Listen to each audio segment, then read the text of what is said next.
This is Maureen Kritzer-Lange. Welcome to my podcast, My Secret Life with an Eating Disorder. Today, I have a really special guest, Lezli Salz-Bradley.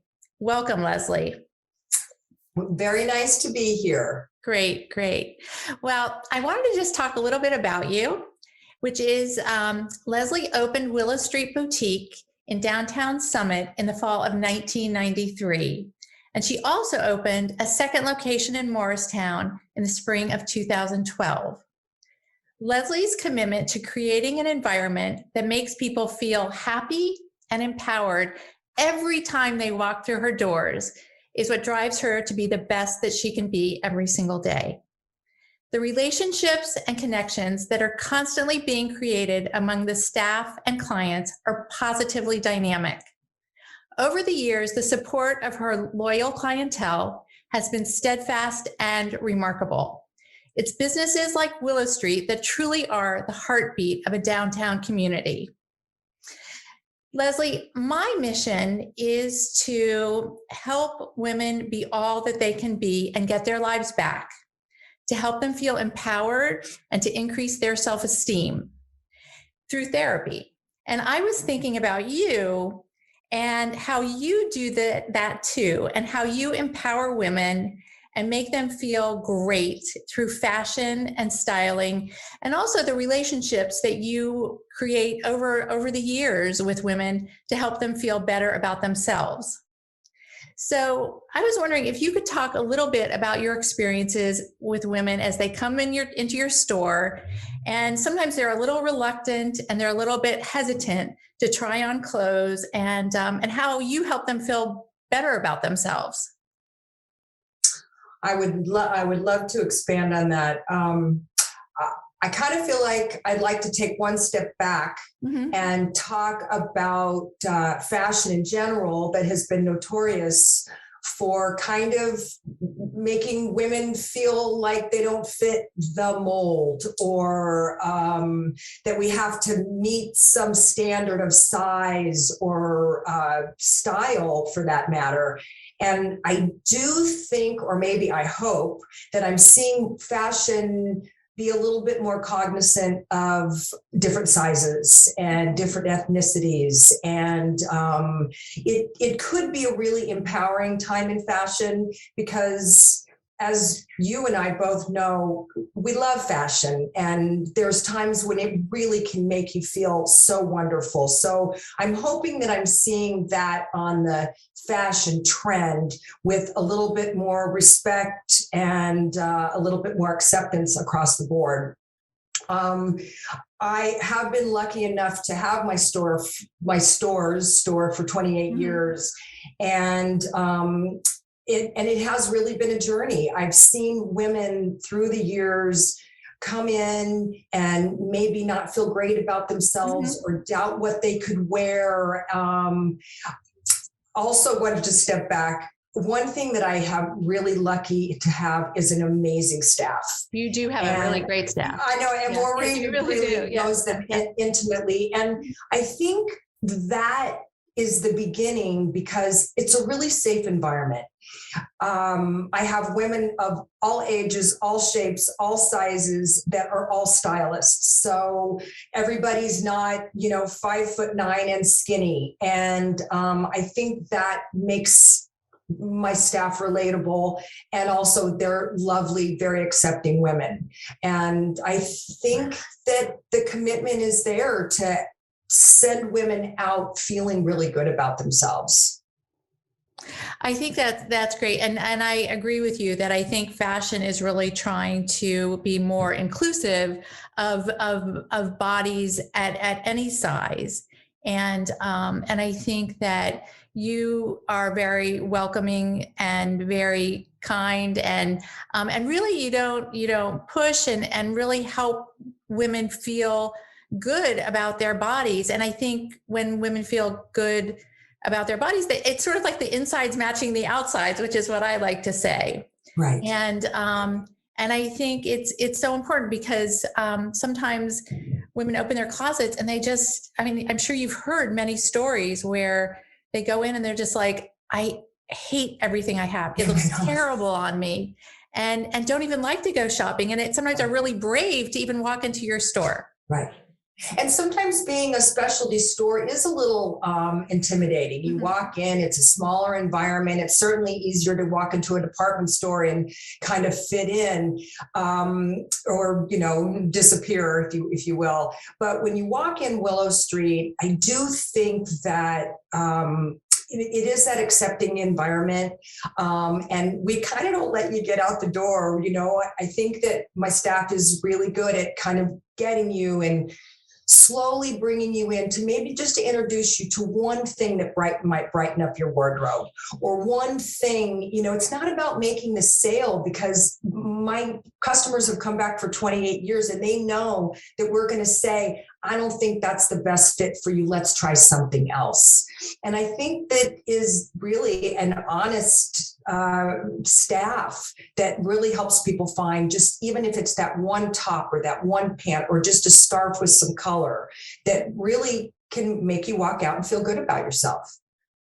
I think that's really true, that it can just be one thing. And also developing the relationship, that they will want to come back. And even if they come in and they don't buy anything, but just to start to kind of develop that relationship, so that when they need something, they can feel, again, brave enough to come back into the store. I was just curious, like when women come in and you hear them say negative things about themselves or their bodies, how do you deal with that?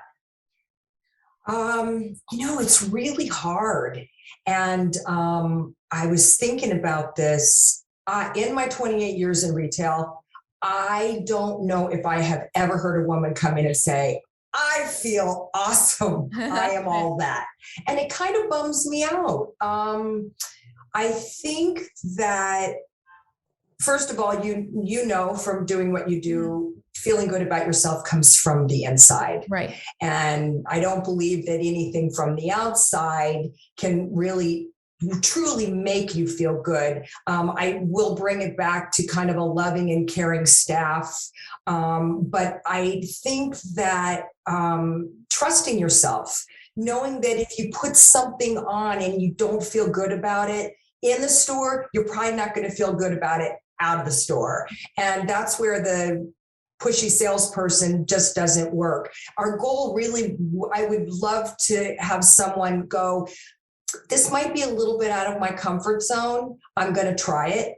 And I'm perfectly happy with try it. We have a return policy. If you don't feel good about it, come back. We're going to help you find something else. But sometimes it is good to just help someone just take that little leap into something else that might kind of go, then they come back and they were like, wow, I wore this to this party and it was a little out of my comfort zone, but it made me feel so good. Right. So I don't know, to really answer your question, what do I do when someone says negative things? Because literally you could be a -0 and you're going to feel, maybe someone's not going to feel great about themselves, all the way up to all the sizes. So I think it's just really trying to help them find something that they can go, okay, I'm going to step out and feel really good about this. Yeah. And take that chance. And I like what you said too about how it really has to start from the insides, and trusting themselves, because that can be really hard.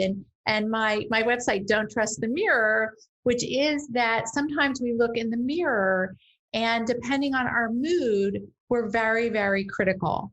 But then, so people will say to me like, well, then how do I trust the mirror? Or when do I trust the mirror? And I like to think of it as when your insides are matching your outsides. And, and so sometimes it doesn't feel good. And then sometimes you just see that shift. And when they smile and they're like, wow, like I all of a sudden feel great about myself. And they've tried something a little bit different. And that must make you feel really great to do that for somebody. It really does. I would say it is my favorite thing, really, to say that someone came back and they were at a party or they went to a meeting. And, a lot of women come in because they do have a meeting or something and they need to up their game in their professional career. And, we send them out with a great outfit and they get the job. Now, of course, they got the job because they're awesome and they deserve the job.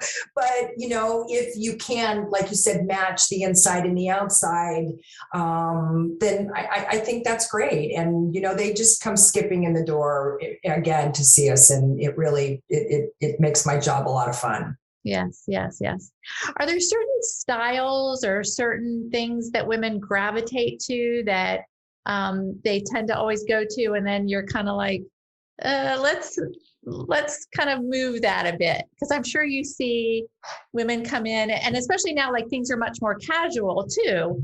And so, we all over the last year and a half like our leggings, right? Yes. And sort of those kinds of clothes. But what are some things also that you help women kind of shift to that they feel good about? Well, I do believe you have to follow the contact of the customer, because what I think looks good doesn't always mean anything. It is certainly one woman's opinion. I believe in shopping for body type, regardless of what the fashion is. If skinny jeans are in and you're bottom heavy, skinny jeans may not be a good fit for you. Skinny jeans were never a good fit for me. That's my body type. And it just never, ever was good. But then I put on a flare and I can look and feel so much better. So I may make a suggestion if I felt like there was a body type that was wearing it just because skinny jeans are in, they want to wear them. Either A, you do try to take that fashion and make it work for them, maybe with a longer top or a blazer as opposed to something a little bit shorter. So you can make the fashion work if someone really wants to follow that. But I feel like I try to, just steer. So sometimes if you just bring out the other outfit, whether it be the flare jean, and then you say, well, let's try the two looks side by side and see how you feel. And if the customer feels good in the skinny jean, even if I don't think it's a great look, she feels good on the inside. And I say, rock it. You're gonna look great. Right. So I feel like I try to follow the contact of the customer, but I'm a real firm believer. People come in and they're like, oh, I hate that one fashion, that skinny jean or whatever it be. And I'm like, well, let's not do it. Let's find something else. I mean, I certainly don't follow one path in fashion. So let's find something that makes you feel good. Mm-hmm, mm-hmm. Yeah. No, I think it really is, again, sort of, like in my business too, I feel it's very much trying to meet my patient where they are. Yeah. And so I think that's also what you do with your clients, is kind of meeting them where they are to sort of get a sense of who they are. I was just wondering, because sometimes women are so self-conscious, and you may say, oh, that looks really good. And they may all of a sudden be like, oh, thank you. And they sort of don't want to get to disappoint you and say that they really don't like it, but you said that you like it. So it's sort of also being able to even read them that way, that they may just want to please you, right, and end up buying something that they don't feel great about, but they kind of want to they don't want to speak up. Sure. And again, they're finding that confidence to sort of be able to speak up and say no, this really isn't for me. But that's hard for a lot of women. It is. And I do think I never really thought about it as a pleasing thing before. But I assuming that could happen. And, I would hope they would return it, because I just don't really want people to own things that they don't like or that don't feel good about them. But it is a small store, right. And I try to, if I feel like someone is giving me a pushback on something, I may think it looks great and they're kind of like hemming and hawing, and I would hope, again, they would just leave it in the dressing room and not come out and buy it, but kind of I just try to follow contact again, and just not push.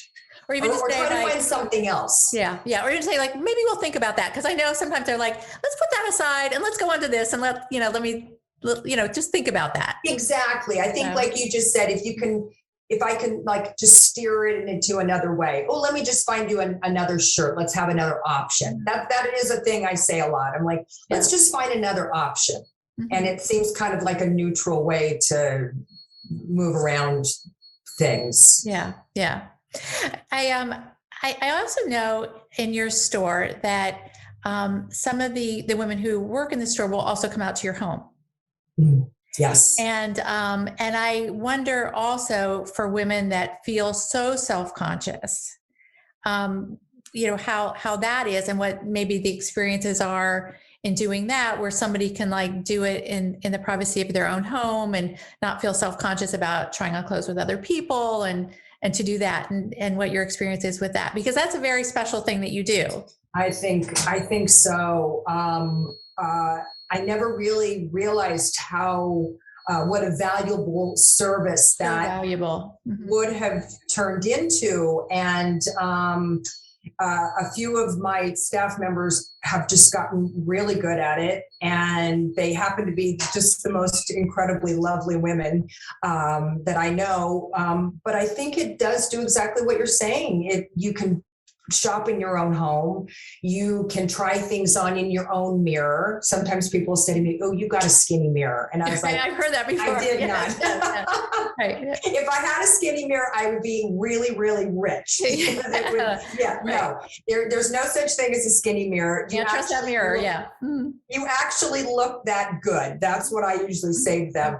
But no, that has been a wonderful service, especially for women who are busy and for women who just want the privacy. Then they don't want to, have all the, hubba of the store running around. Yeah. And I want to just also say, and again, it can be your store, it can be wherever they go, that they have to feel comfortable when they walk in. And I think developing the relationships, again, in my business, your business, the relationships are really important.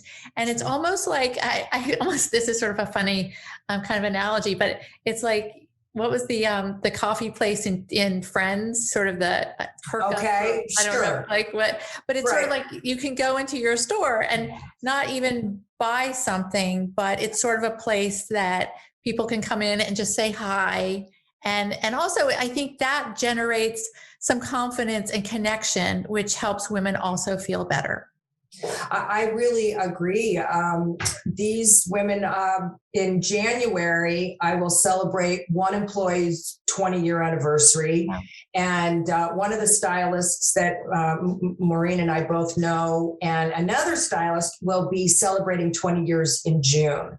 So these women have been with me a long time. They have made relationships and no kids. And so then this does kind of help a person who might be a little shyer or not feeling as good about herself to feel better and to feel safe. Mm-hmm. Right. Feeling safe. I think that's a really important word, to feel safe.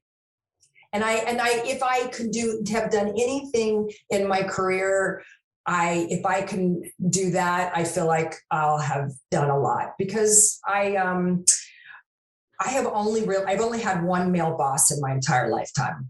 Wow. So I've always had women bosses and have had women employees. So I've never really worked for a man. I've only known relationships with women. And I believe that we are stronger and better together. And we can so empower each other. And I feel like my store can do that. Not just my store. Fashion can do that if you do it the right way. Right. With the right staff and, and then have someone like Maureen who kind of helps tie up the package maybe. Right, and ties up those insides so you can do the outsides. Yeah, yes, exactly. In that way. So before we end, I was wondering if you could just give a few tips on how women can increase their self-esteem, gain confidence, feel empowered by styling and fashion. Just some takeaways for people. Okay. Uh-huh.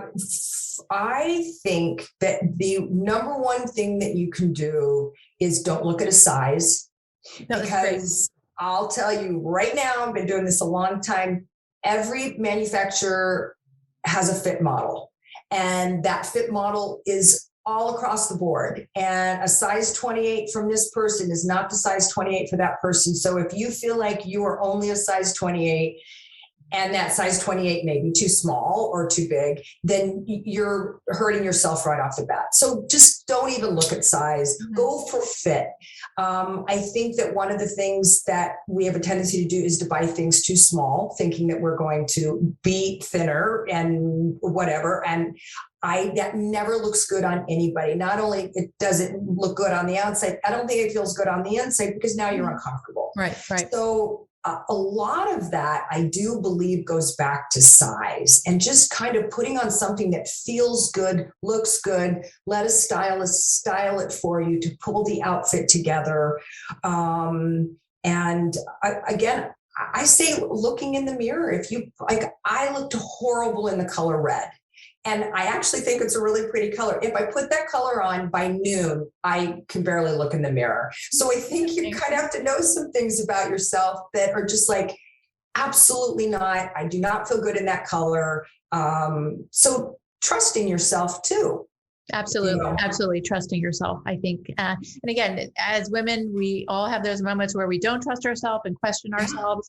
But I think really looking within, to be honest with ourselves, and also that critical voice, I think, to really be able to be kind to ourselves is so important, because we are also critical, and just to be kind and loving towards ourselves really makes such a difference and goes so far in feeling better about ourselves. And it does. And, I work with all these women, and I work with them every day. And every single woman that I work with or comes into my store has so much to offer and such an amazing story. Mm-hmm. And so we need to not let people dictate size and fashion and whatever. Just absolutely feel good about ourselves and what we've accomplished and how far we've come as women.